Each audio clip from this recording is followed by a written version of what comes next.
Yeah, you wanna put that dish in your mouth.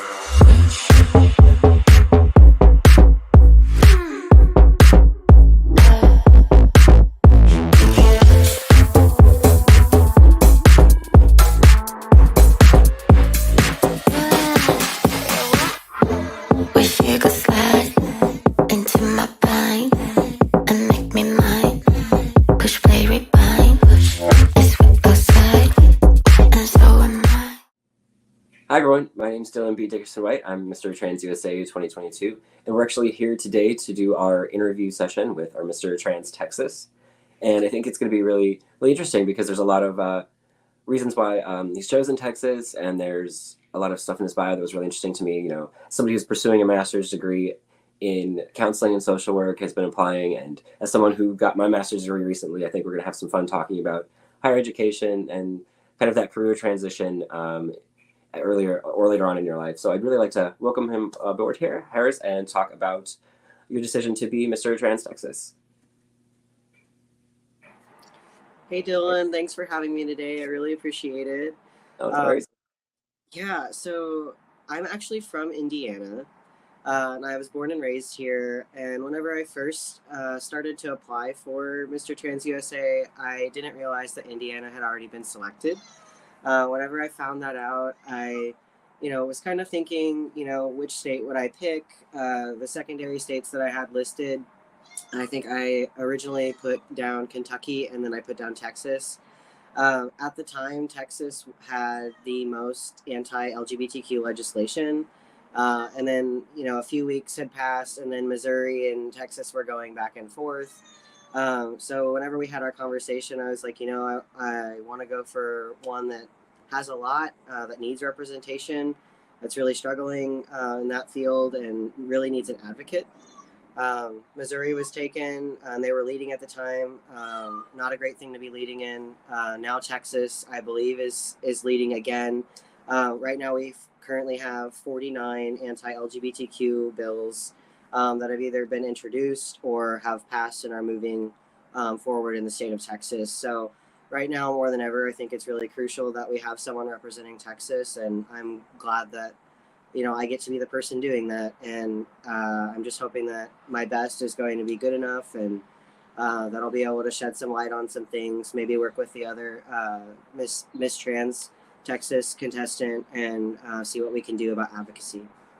I think that's actually pretty incredible, and it's one of the big reasons we don't have any like residency requirements, because a lot of times people in those states may not feel comfortable right now being out, and they need somebody there to advocate for them. And I think that's just a really impressive and just really selfless kind of act where, even in your own state, maybe not recognized, but you're out there completely separate from it and doing that. So thank you again. And I actually saw, speaking of the bills that you had mentioned, some of them, you did speak in front of lawmakers recently, I believe, right? I did. I went about a month ago and spoke at the Indiana State House. I ended up speaking on our House Bill 1608 here, and it's in regards to teaching human sexuality from K through third in the state of Indiana. I ended up getting cited as a source in a couple of articles from that, and basically the bill as a whole is it covers human sexuality, which is a very broad term, but what it limits educators, and I'm a school resource officer, so I work in K through 12 school setting, working with kids. And for me personally, it would limit my ability to talk to them about being transgender. So if a kid ends up asking me a question about being trans, or like, are you a boy or a girl? It's not something I can really elaborate on because this bill is so vague. If someone decides that that's something that it encompasses, then I could get reprimanded for that. So even telling them that I'm trans, even though I'm out to, I primarily am in the high school, but I still do work with the younger kids. And I get that question all the time. Are you a boy or a girl, Officer Shirley? And whenever I respond to them, I usually tell them, oh, I'm a boy. And sometimes they have questions and they're like, oh, well, you don't really look like a boy, or maybe you don't really sound like a boy. And I'm like, well, some boys have different sounding voices, and some boys maybe don't look as masculine as other boys, but that's okay. And I, depending on their age level, I'll have a conversation with them about it. But it would limit me from doing that. And then for teachers, let's say, a teacher has a partner and her partner is female. Then if this teacher has a picture of them on their desk getting married, and a kid asks about that, they can't they can't cover that in the classroom. It's too broad. Um, and then if a kid comes to you and tells you, "I'm transgender," and asking you for love and support in that moment, we can't give that, because then we have to notify their school counselor, notify their parent. We have to out them, which creates an unsafe environment, which is something that I don't feel comfortable doing as, Yeah. a resource officer. Safety is my primary goal. So it creates this kind of vicious cycle of, we are forcing kids back into the closet. We are not allowing them to be who they are and live authentically. And we are teaching them to be fearful of coming to actual safe adults, which means that they might go look for another safe adult or person somewhere else, which could lead to, you know, trauma, abuse, other factors that could potentially harm them. Right. And yeah. And on that itself, if you have this environment in a school where you're creating that you can't talk about this, it's already making all the other kids fearful as well of that, othering people, and it just creates that just in us versus them sort of mentality. And I think that, as the resource of it, like that is goes in direct, like you said, directly against what you are signed up to do. And I think Yeah. that that's just a pretty rough thing. But when we talk about, I can look at your shirt right now because we talked about this, the Protect Trans Kids shirt, and you already touched on that in your answer there, and just kind of your explanation of what you did, and again, just having the ability to go speak on things like that and putting yourself out there is just really commendable. And I think that this is a message I'd really like people to hear from you. Um, people, it's a very vague, broad phrase that we say protect trans kids. So if you could summarize what you think that means for people who really don't have an understanding of what's going on right now, could you maybe do that for us? I mean, in summary, I'm going to start with a little segue first. So, just you, or just me, or anybody else who identifies like we do, living and breathing and being however old we are. So, I'm 27. I'll use my therapist as an example because I know he wouldn't care. My therapist, he's like in his 50s. He's been transitioning for over 34 years. How amazing is that for me to see him living, being successful, and doing the thing as a trans elder? The same way that I look at him is the same way that young people are looking at me, that are looking at you. So, what Protect Trans Kids really means to me is let them live, help them get to tomorrow. They are our future, and if we don't protect them, we're doing a disservice not only to ourselves but to them and our futures.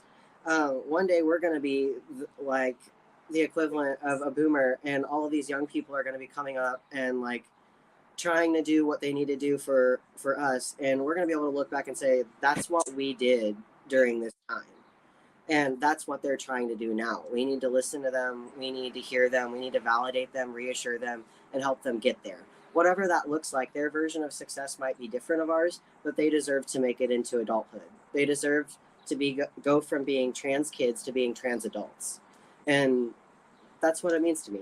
That's yeah. I just the fact that they have a group of people now, us and people even a generation above us now that they can look up to, because I don't remember a lot of people. I mean, growing up, I had no one looking that looked like me or was like me, and just that we're here, we have that responsibility to, I believe, do that.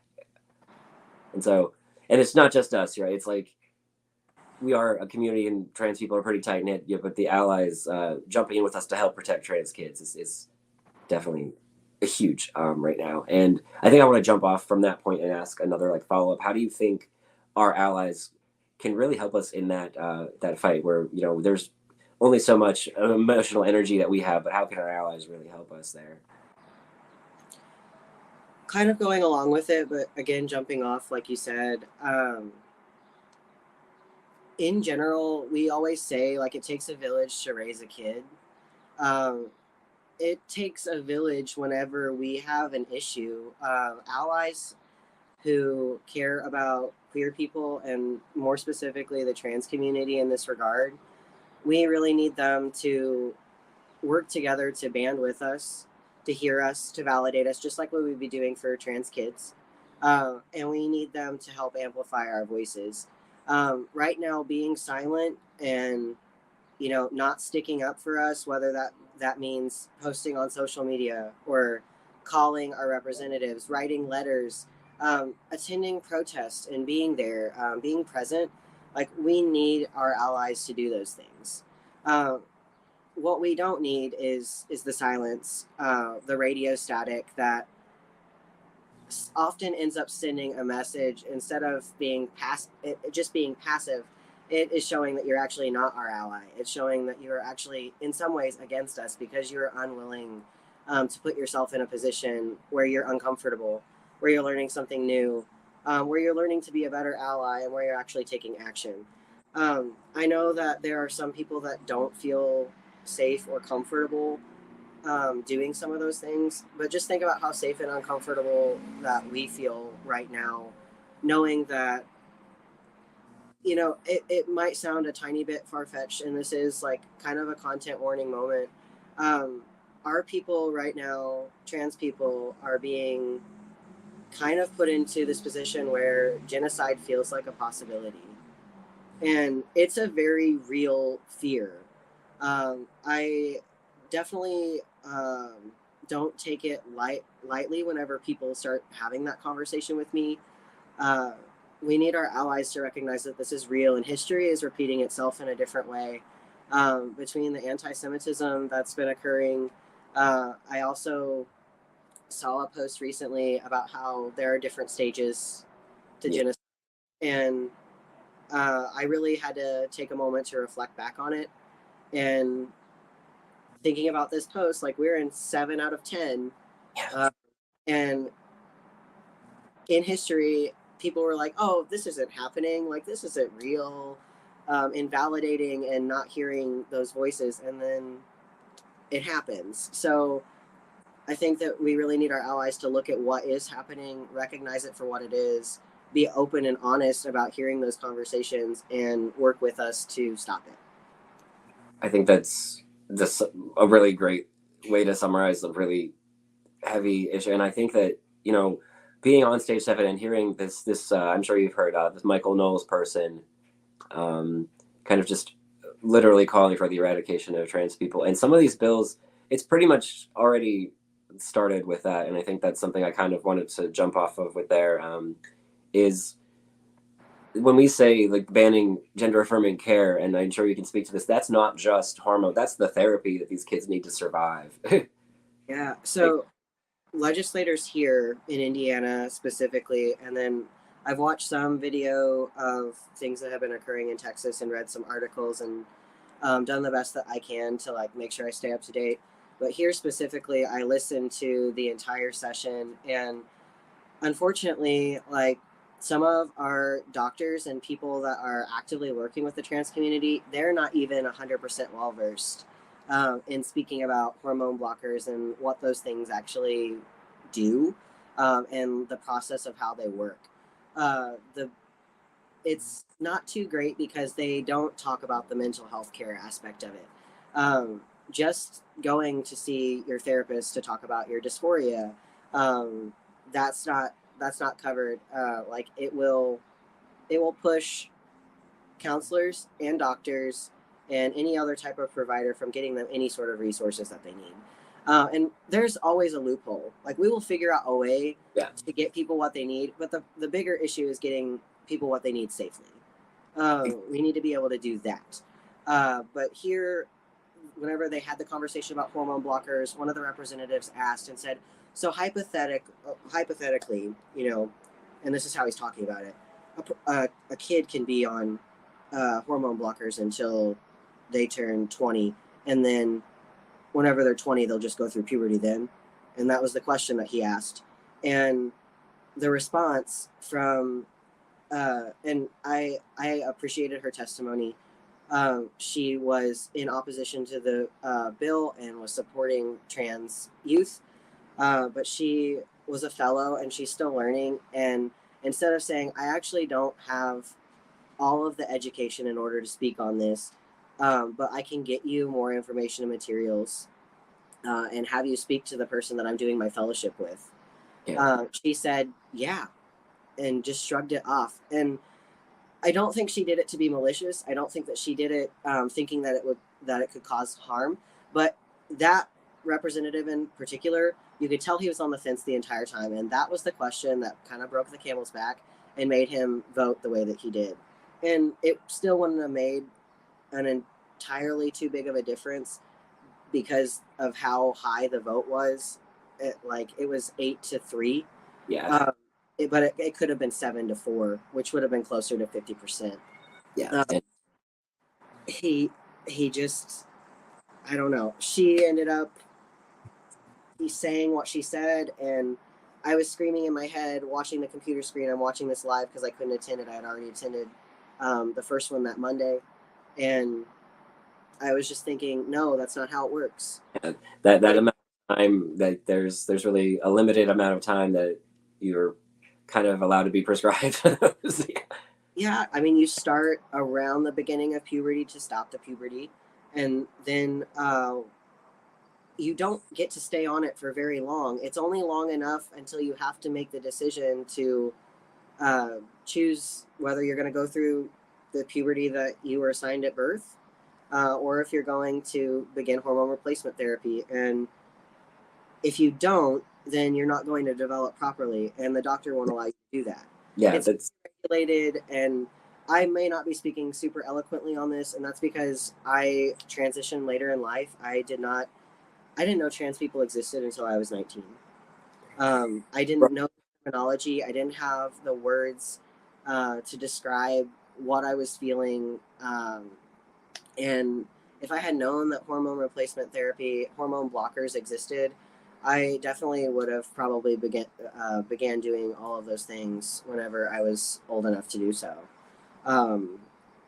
But these kids are literally just asking, give me time to explore and figure out if this is the right path for me. No kid is just saying like, I'm trans, I'm trans because I want to be trans, and I'm just going to do all of these things immediately. All of them take time. All of them take proper regulation and guidance from doctors and providers. And hormone blockers are just like the very tip of the iceberg of everything that youth would be undergoing in order to transition. So and it's and there's the knowledge too, and of that, and people get scared, when they anything like a medical intervention on kids, they get really scared of that, and it's just like the way the biological process works, like stopping the gonadotropin releasing hormone kind of thing. Like when you break it down, and how many other things that we prescribe that work kind of those ways, and just the limited amount of time that they're taking it versus the risks of these kids not making it to adulthood. I mean, it's just incredible that specifically targeting something that it sounds scary to people, and it's the lack of knowledge is what is driving a lot of this fear. And I think that it's something that I really appreciate you being able to go there and speak, and why you said even when medical professionals don't have the knowledge they need to answer these questions. That's like a pivotal moment. This is the time we need to do the education. And I think you working in education but then speaking on not being able to even talk about that, it just kind of creates that perfect storm, that cycle that there's really no way. But I think that you kind of touched on this before. Our community always finds a way to help people. And I think, this is sort of jumping around a little bit, but it's something I wanted to kind of touch on, getting related back to the pageant and why the decision. So if you had to choose a specific project to work on, if I gave you, let's say, $10,000, spoiler alert, I don't have $10,000. I wish I did, to focus on the community in your chosen state. What project would you like to start? So right now, currently, in well, you said my state, but should I be answering this about Texas? Yeah, in Texas. Let's say that. Let's focus on Texas then instead of Indiana, since we've already have someone focusing on Indiana. So the charity that I'm actually working with and advocating for a little bit more in terms of funding is called Out Youth. It's located in Austin, Texas, and they have some other locations as well. But this is a little blue house, and it's basically like kind of a little community resource center. And they have trans youths coming in, um, basically having enrichment activities and things of that nature. They have resource sharing for them, ways for them to like work on job applications and resumes. And then they also, have gender affirming care items for them. And just, it's kind of like this one stop shop where they can feel loved, safe, and secure and spend their time. It's very similar to Indiana Youth Group here in my state. But one thing that I think I would really like to see within both states really is more of a program specifically geared towards trans youth specifically. So with $10,000, I think I would maybe work with Out Youth or even start my own organization where it would be a grassroots thing. $10,000 is not a lot of money, but maybe a support group that specifically meets, works on mentorship specifically, and like having the discussions that they want to discuss. I think that it'd be really important to have someone being lead for young trans men, young trans women, and then also for our non-binary youth as well. So having three core people really working with each group individually and focusing on enrichment opportunities, showing them that they can do the things that they want to do, that they love, and that they're passionate about. Just to give like an example of what that might look like, let's say I get a little band of trans men in a group together and we're discussing what they want to do. And maybe they want to do a community-led project where we work on like a community garden. And then all of the other groups decide that they want to join in too. Then we work on figuring out how we learn together and we educate one another on how to actually plant all of the different seeds. And then we take care of it and we foster that and we work with our community in order to be able to have, this product at the end, all of these different vegetables in the garden, and we feed our community and we give back to our community. It's actually just like a really cool idea. And you got this really specific, like, hey, this is like one little project we can do, and it keeps giving back in a way, and that's actually really cool. And it kind of jumps into sort of a topic that I wanted to shift to, because we have been talking about a lot of like really heavy things, and really like a lot of the pain and the trauma that's facing the community right now. But I think that's something that's really important for everybody to realize is that, and something that I actually based my platform on last year, was that our stories are not all pain and suffering. There's this idea of trans excellence, this trans joy, and that we have all kind of had to learn how to take that pain and put it aside a little bit to flourish as ourselves, because it can get pretty overwhelming, and we have that feeling right now. And so jumping onto a community project sort of thing, that's kind of what Trans USA means to me. And I wanted to, since you're very eloquent in the way you speak, I wanted to ask you specifically, with everything we talk about right now and everything going on, what does that title of Mr. Trans USA represent to you? Yeah, so whenever I first discovered this, it was kind of on a whim. I was just doing some Google searching and like trying to figure out how I could get more involved in advocacy. I haven't been able to do all of the things that I necessarily want to do for my community. And whenever I looked into it and I found it, I was like, I never thought I was going to do a pageant again. But maybe I want to do a pageant again. So I remember, I can't remember if I emailed you first or if I sent you a mess. I think I emailed you first. But after emailing you and kind of talking to you about having like little experience, um, and you kind of reassured me that it's okay that I didn't have a lot. Because a lot of the individuals that I saw that were a part of this, like they do participate in drag, or they already have titles and things like that. And I'm not titled. My first title really is this one, is Mr. Trans Texas. But what it means to me specifically, whenever I started exploring that, I thought to myself, I don't have to be a person who's already doing all of the advocacy and doing the most. I don't need to be on level 100 yet. I am like maybe level 5 or 6, but you know what? By the end of this pageant, I can be maybe like level 50 or on my way to 100. But the biggest thing with this, and what it really boils down and means to me, is that you can come in and you can start from the ground up, and you can become a better advocate. You can be more educated, and you can continue to grow and learn as a person in order to be Mr. Trans, insert your state here. And ultimately at nationals, whenever we all go, you might have the opportunity to grow into that title and become Mr. Trans USA.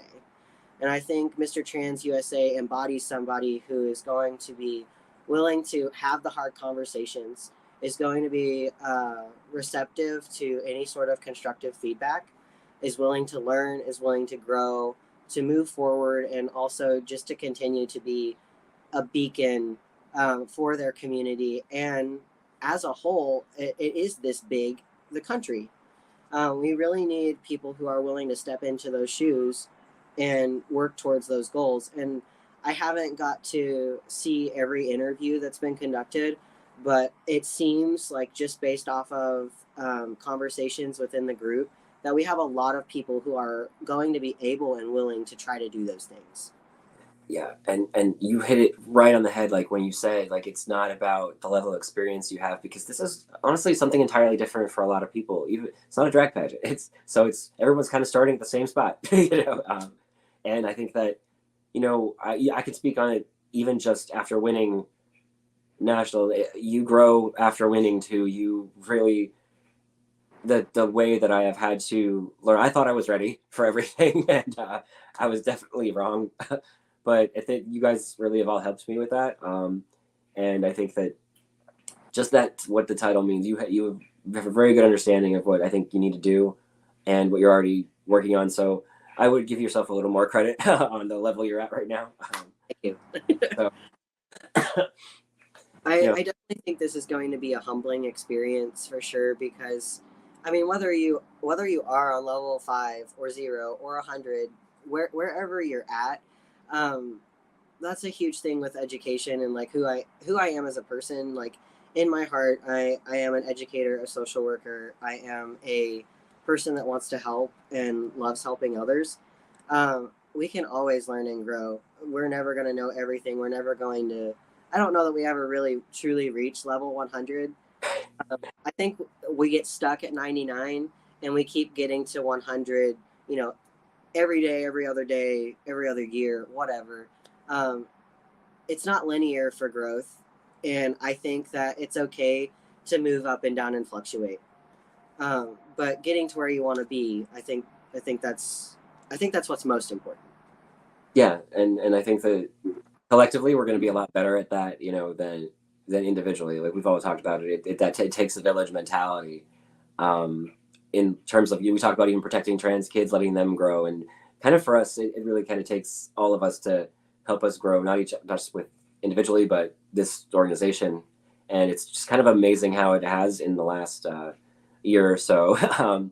And I think, as we're running out here, this is something that I've been asking everybody at the end, and I think that I'd really like to hear your perspective on it, because we've talked a lot in this interview specifically about work we want to do, projects that we have, things that people need done, and really just as advocates, we always focus on what we want to do for the community. We always want to give and give. But if I had to ask you, if you could take something from this experience at nationals for you personally, what would you want that to be? Okay, yeah, that's a really great question. I think this experience, I mean, I think everyone, has that mindset of that they want to win.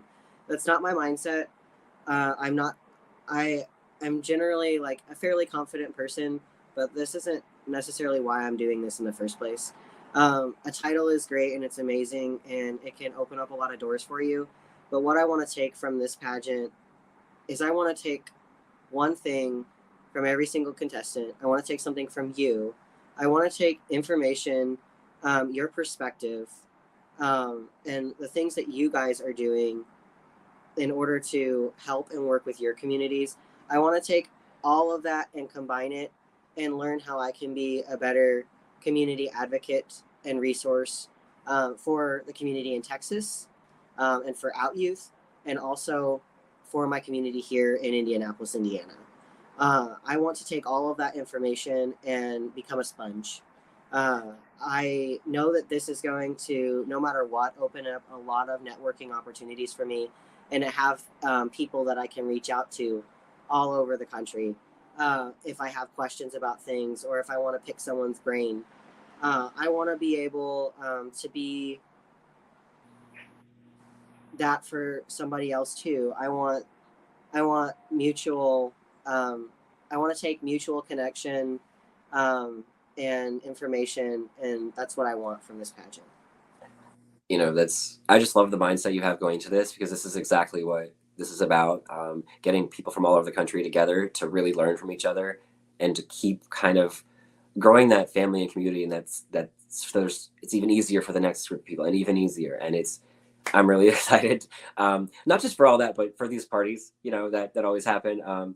So that's kind of like, we get to talk about the heavy issue and the amazing things, but not just learning from each other in that respect, but just being able to be around that many trans folks, all with the same goal in mind. It's an incredible experience, and I just can't wait for everyone to get together finally. So thank you again for joining me today. And I think that we can, if you have any final words you want to say here, or we can just play the statement for everybody.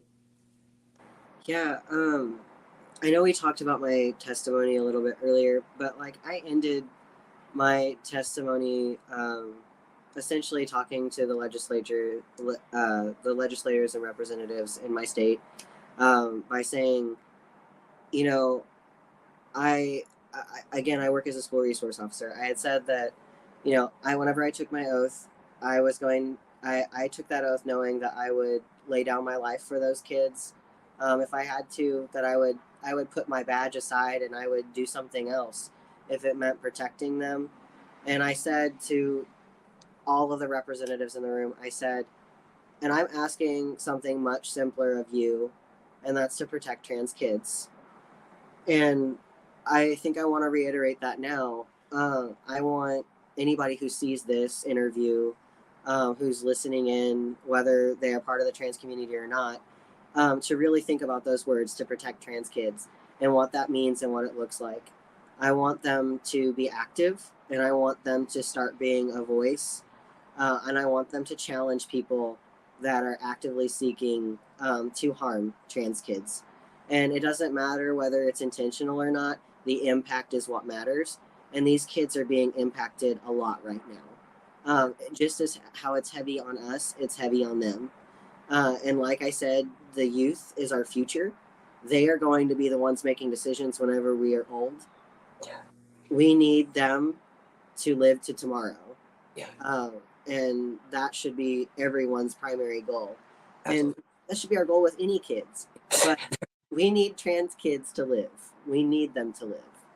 So that's what I would like to end on. I chose Out Youth because they are working with trans youth and other queer youth, and they're doing wonderful things between housing, feeding them, and making sure that they have the resources that they need. We need to be doing that. Yeah. You want to put that dish in your mouth?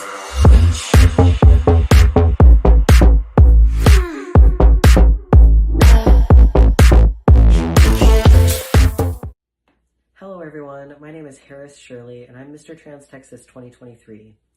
My message to you is to protect trans youth. Trans kids are our future, and it is our responsibility to make sure that they see through to tomorrow. We do that by hearing their voices, validating who they are as people, and paving the way through these difficult times. So again, my message to you is to protect trans youth. Thank you. Yeah, you wanna put that dish in your mouth.